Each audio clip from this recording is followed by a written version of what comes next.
دي ونسا مع الأخ الغالي محمد أحمد موني، فارسل لي وقال نجم الدين سلام، الحالة عليك كيفنك، وين ديارك مختفي ذاته ما شايفينك، بدون ما تحكي بالحالة عليك عارفينك من زمن طويل يا غالي ساعلين منك.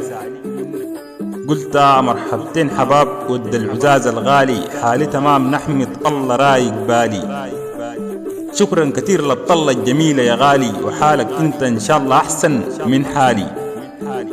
قال الحال واحد لكن للمستمع نشرح له، حالي يا نجم حال الساب الوطن رحلوا، حالي حال الغريب المفارق أهله، لا داير الرجعة والهدف ما وصلوا. قلت كل الشباب في الغربة منتشرين، يا رفيقي والله أمر حزين، حليلك يا وطن ربي ليك يعين، فقدت شباب ليك كانوا جد حابين. قال مع السلامة يا نجم واعذرني، نتلاقى في وقت تاني الزمن أجبرني، تحياتي ليك وللناس اللي معاك تعرفني، ووصل سلامي لكل زول بيعرفني. بعتذر وسامحوني يا صحباني، وليكم شوق خاص انتو يا اخواني، وليك تحية يا الحب السكن وجداني، غاسد أميل في ذكراها كل ثواني.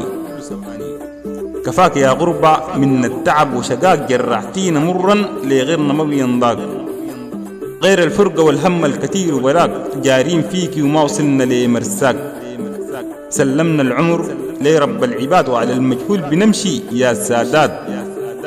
قال العمر مرتين أصل ما بنعاد، ضحينا بشبابنا وخليه الزمن كان فات، ودعنا الوطن والرجع للمجهول، كيفين أحكي الحاصل ليكم أقول. لو بدينا القصة الموضوع زمن بطولة، السبب مكشوف ما محتاج أصله نقول.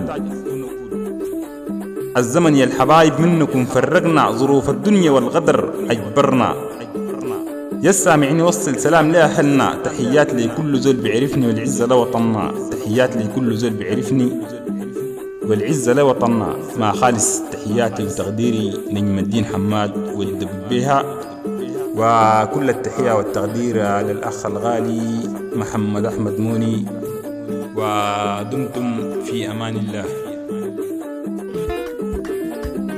كل الجديد والحصري على قناة ود المعالية الفنجري.